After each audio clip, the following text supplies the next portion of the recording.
अस्सलाम वालेकुम। आज हम क्लास 9th के लिए बायो एनर्जेटिक्स के चैप्टर को स्टार्ट कर रहे हैं।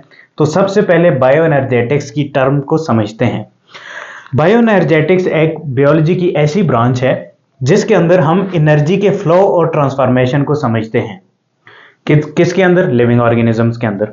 ठीक है, यानी लिविंग ऑर्गेनिजम्स की बॉडी के अंदर एनर्जी का फ्लो कैसे हो रहा है और ट्रांसफॉर्मेशन कैसे हो रही है, ये हम बायो एनर्जेटिक्स में समझते हैं। अब इसकी मैं आपको एग्जांपल देता हूं। जैसा कि सनलाइट से एनर्जी आ रही है और प्लांट्स क्या करते हैं, उस एनर्जी को कन्वर्ट कर देते हैं इनटू केमिकल एनर्जी, यानी फोटोसिंथेसिस का प्रोसेस होता है प्लांट्स के अंदर, और सनलाइट की एनर्जी को ट्रैप करके ग्लूकोज में कन्वर्ट कर देते हैं। ठीक है, तो ये एक ट्रांसफॉर्मेशन हुई है, तो इसे भी हम बायो एनर्जेटिक्स में स्टडी करेंगे। इसके बाद क्या होता है, प्लांट्स क्या करते हैं, उस एनर्जी को यूज करते हैं by the process of respiration. इसके अलावा कुछ एनिमल्स होते हैं, वो जाके प्लांट को ईट करते हैं, तो प्लांट से बेसिकली वो एनर्जी फ्लो हो चुकी है एनिमल की तरफ। ठीक है, प्लांट के अंदर वो एनर्जी मौजूद थी ग्लूकोज की फॉर्म में, एनिमल ने ईट किया तो वो एनर्जी फ्लो कर गई एनिमल के अंदर। अगर वो एनिमल जैसे कोई बकरी वगैरह है तो उसे ज़िबा करके इंसानों ने खाया तो उस एनिमल से ह्यूमंस में वो एनर्जी फ्लो हुई। तो इस तरीके से एनर्जी का जो फ्लो है, ठीक है, एक जगह से दूसरी जगह एनर्जी कैसे, कहाँ से हम ले रहे हैं, कैसे ट्रांसफर हो रही है और ट्रांसफॉर्म कैसे हो रही है, तब्दील कैसे हो रही है, ये सारी चीज़ें किस में पढ़ी जाती हैं? बायो एनर्जेटिक्स में पढ़ी जाती हैं। इसके अलावा बायो एनर्जेटिक्स की हम एक और डेफिनेशन भी कर सकते हैं, जिसमें हम कह सकते हैं कि बायो एनर्जेटिक्स हमें बताती है कि कैसे एनर्जी हासिल होती है, ऑब्टेन कैसे होती है, ये हम आगे स्टडी भी करेंगे। कैसे एनर्जी स्टोर होती है, कौन से मॉलिक्यूल्स के अंदर स्टोर होती है, और कैसे लिविंग ऑर्गेनिज्म उस एनर्जी को यूज करते हैं। तो ये सारी चीजें बायो एनर्जेटिक्स के अंदर स्टडी की जाती हैं। तो चलें स्टार्ट करते हैं इस चैप्टर को। लिविंग ऑर्गेनिजम्स क्या करते हैं, एनर्जी को दो फॉर्म में यूज करते हैं। एक एनर्जी होती है काइनेटिक एनर्जी और दूसरी होती है पोटेंशियल एनर्जी। ये आप फिजिक्स में समझते भी होंगे इस चीज को। ठीक है, काइनेटिक एनर्जी यानी जहां पर भी मॉलिक्यूल्स या कोई चीज मूव कर रही है तो वो एनर्जी जो उसके पीछे जो एनर्जी होती है वो कौन सी होती है? काइनेटिक एनर्जी होती है। Right, energy involved in performing work actively, यानी कोई काम हो रहा है तो उसमें एक्टिवली जो एनर्जी इन्वॉल्व है उसे काइनेटिक एनर्जी कहा जाता है। और पोटेंशियल एनर्जी वो होती है जो किसी पोजीशन की बेस पर या केमिकल, लिविंग ऑर्गेनिज्म की अगर हम बात करें तो केमिकल बॉन्ड के अंदर जो स्टोर एनर्जी है उसे पोटेंशियल एनर्जी कहा जाता है। ठीक है, सो स्टोर्ड एनर्जी जिसे हम केमिकल बॉन्ड के अंदर जो एनर्जी स्टोर है उसे पोटेंशियल एनर्जी कहेंगे लिविंग ऑर्गेनिजम्स के सिनेरियो से। राइट, तो ये दो टाइप की एनर्जीज हमारी बॉडी के अंदर मौजूद होती हैं। ओके, अब एक क्वेश्चन है उसकी तरफ बढ़ते हैं। How organisms obtain energy, organism energy obtain कैसे करते हैं, हासिल कैसे करते हैं? ऑर्गेनिजम्स क्या करते हैं, यानी लिविंग ऑर्गेनिज्म मेटाबोलाइज करते हैं फूड को जो वो खाते हैं या जो वो प्रिपेयर करते हैं। यानी यहां पर प्लांट की भी बात होगी। प्लांट क्या करते हैं, फूड खाते तो नहीं है, प्रिपेयर करते हैं, सनलाइट की एनर्जी को ट्रैप करके फोटोसिंथेसिस के जरिए क्या करते हैं, ग्लूकोज की सिंथेसिस करते हैं और उसी ग्लूकोज को रिस्पायरेशन के प्रोसेस से यूटिलाइज करते हैं। सो रिस्पायरेशन जो प्लांट के अंदर हो रहा है वो बेसिकली क्या है, ऑब्टेनिंग एनर्जी है। सो जितने भी लिविंग ऑर्गेनिजम्स हैं वो बेसिकली फूड से एनर्जी को ऑब्टेन करते हैं। ठीक है, अब फूड के अंदर जो एनर्जी होती है वो कहां पर स्टोर होती है? केमिकल बॉन्ड के अंदर स्टोर होती है। ठीक है, तो यहां पर हम कह सकते हैं कि केमिकल बॉन्ड के अंदर कौन सी एनर्जी स्टोर होती है? डेफिनेटली पोटेंशियल एनर्जी, अभी हमने स्टडी किया। राइट, ओके, केमिकल बॉन्ड जब ब्रेक करता है तो ये पोटेंशियल एनर्जी कन्वर्ट हो जाती है इनटू काइनेटिक एनर्जी। ठीक है, यानी स्टोर्ड एनर्जी क्या हुई है, रिलीज हो चुकी है, और वो एनर्जी हम कह सकते हैं कि बन चुकी है काइनेटिक एनर्जी। और वो एनर्जी हमारी बॉडी की सर्टन नीड होती है, यानी हमारी बॉडी के अंदर जितनी भी एक्टिविटीज होती हैं उसके लिए एनर्जी चाहिए होती है। कुछ एक्टिविटीज के लिए नहीं भी चाहिए होती, जैसे हम पैसिव ट्रांसपोर्ट बोलते हैं, बट मोस्टली एनर्जी रिक्वायर होती है। और वो एनर्जी केमिकल बॉन्ड के ब्रेक होने से आती है। केमिकल बॉन्ड में पोटेंशियल एनर्जी की फॉर्म में वो एनर्जी स्टोर होती है, और जब केमिकल बॉन्ड ब्रेक होता है वो एनर्जी रिलीज होती है और कोई वर्क परफॉर्म करवाती है जिसे हम काइनेटिक एनर्जी कह सकते हैं। अब वर्क कैसे हो सकता है, जैसे कि हम मूव, जैसे ये मेरे बाजू मूव कर रहे हैं तो मसल कॉन्ट्रैक्ट कर रहे हैं, मसल कॉन्ट्रैक्ट कर रहे हैं तो यानी कि मायोसिन और एक्टिन फिलामेंट में मूवमेंट हो रही है, तो मूवमेंट में क्या है, काइनेटिक एनर्जी है। राइट, इसके अलावा अगर हम देखें तो ये जो मेरे माइंड में थॉट प्रोसेसेस चल रहे हैं इसके लिए हम कह सकते हैं पोटेंशियल एक्टिव पोटेंशियल जनरेट हो रही होती है हमारे नर्व इम्पल्स के अंदर, तो उसमें क्या है, मॉलिक्यूल्स मूव कर रहे हैं, ठीक है, नर्व इम्पल्स में आयंस वगैरह मूव कर रहे होते हैं, इसमें एनर्जी चाहिए। इसके अलावा सेल्स को कोई चीज़ बनानी है, प्रोटीन सिंथेसिस करनी है, उसमें एनर्जी चाहिए। सेल्स में से कोई चीज़ बाहर निकल रही है, उसमें एनर्जी चाहिए। कोई चीज़ अंदर आ रही है, उसमें एनर्जी। तो हमारी बॉडी के अंदर जितनी भी एक्टिविटीज़ हो रही हैं उसमें मूवमेंट हो रही है मॉलिक्यूल्स लेवल पर या लार्जर लेवल पर, और उसके लिए एनर्जी चाहिए। और जब वो एनर्जी वर्किंग फॉर्म में हो तो उसे हम काइनेटिक एनर्जी बोलते हैं, जब वो स्टोर फॉर्म में हो तो उसे पोटेंशियल एनर्जी बोलते हैं। होपफुली बहुत डिटेल से मैंने बता दिया, क्लियर हो गया। ओके, अब एक और क्वेश्चन है जो अराइज होता है, उसे देखते हैं। How organisms get their food, यानी ये तो हमने देख लिया कि ऑर्गेनिज्म अपनी एनर्जी ऑब्टेन करते हैं फूड से। अब ये फूड कैसे लेते हैं ऑर्गेनिज्म? अब इसमें दो किस्म के ऑर्गेनिजम्स होते हैं। फोटोसिंथेटिक ऑर्गेनिज्म जो अपनी खुराक खुद बनाते हैं, ठीक है, मेक देयर ओन फूड। इसमें एग्जांपल हमारे पास प्लांट्स आ जाते हैं, एल्गी आ जाते हैं, कुछ बैक्टीरिया होते हैं जैसे सियानोबैक्टीरिया जो फोटोसिंथेसिस करते हैं। यानी ऐसे ऑर्गेनिज्म जो फोटोसिंथेसिस का मैकेनिज्म करते हैं, वो अपना फूड खुद बनाते हैं, ठीक है। तो क्वेश्चन क्या है, how organism gate their food, तो वो अपना फूड खुद बनाते हैं। अब प्लांट के अंदर फोटोसिंथेसिस का अमल होता है जिसमें सनलाइट की मदद से कार्बन डाइऑक्साइड और वाटर कन्वर्ट हो जाते हैं इनटू ग्लूकोज, राइट। सो फोटोसिंथेसिस को आगे हम स्टडी करेंगे। ओके, यानी कुछ ऑर्गेनिज्म फोटोसिंथेटिक हैं जो अपनी खुराक खुद बनाते हैं, और कुछ ऑर्गेनिजम्स नॉन फोटोसिंथेटिक हैं जो अपनी खुराक खुद नहीं बना सकते बल्कि रिलाई करते हैं प्रिपेयर फूड के ऊपर। यानी फोटोसिंथेटिक ऑर्गेनिजम्स के ऊपर रिलाई करते हैं कि वो हमारे लिए फूड बनाएंगे, फिर उन ऑर्गेनिजम्स को हम खाएंगे और अपनी एनर्जी हासिल करेंगे, फूड हासिल करेंगे।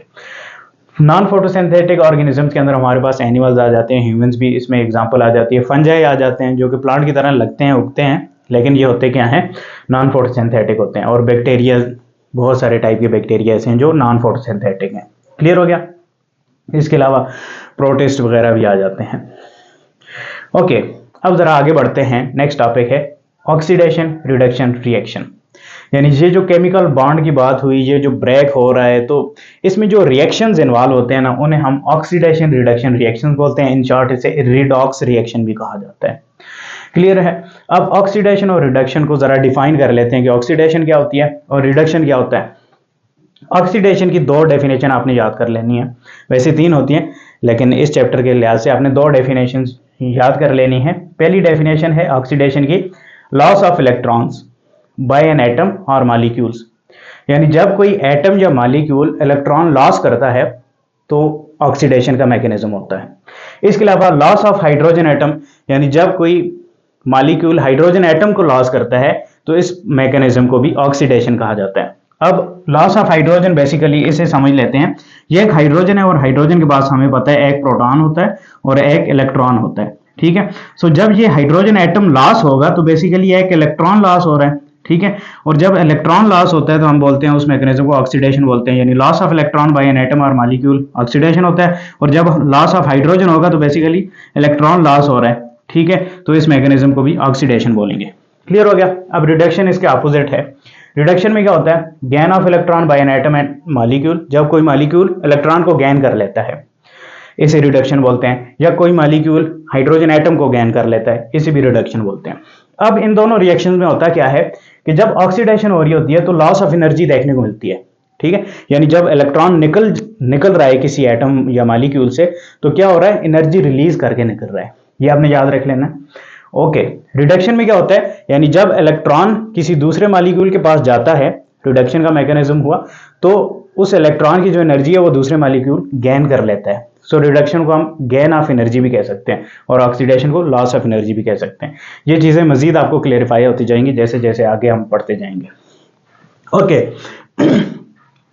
अब जैसे कि मैंने आपको बताया हमारी बॉडी के अंदर दो मेजर मैकेनिज्म्स हो रहे होते हैं, बल्कि हमारी बॉडी, ह्यूमंस की बॉडी के अंदर तो रिस्पायरेशन हो रही होती है। अगर हम प्लांट की बात करें तो उसमें फोटोसिंथेसिस भी होती है और रिस्पायरेशन भी होती है, ठीक है। ये दोनों जो मैकेनिज्म्स हैं ये basically chain of oxidation reduction reactions हैं। यानी इन रिएक्शंस को जब आप स्टडी करेंगे तो आपको पता चलेगा कि इन रिएक्शंस में जितने भी स्टेप्स अकर हो रहे हैं उन स्टेप्स के अंदर ऑक्सीडेशन और रिडक्शन हो रही है।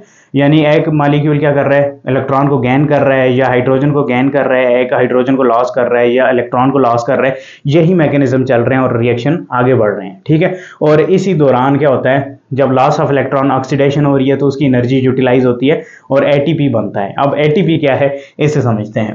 Role of ATP.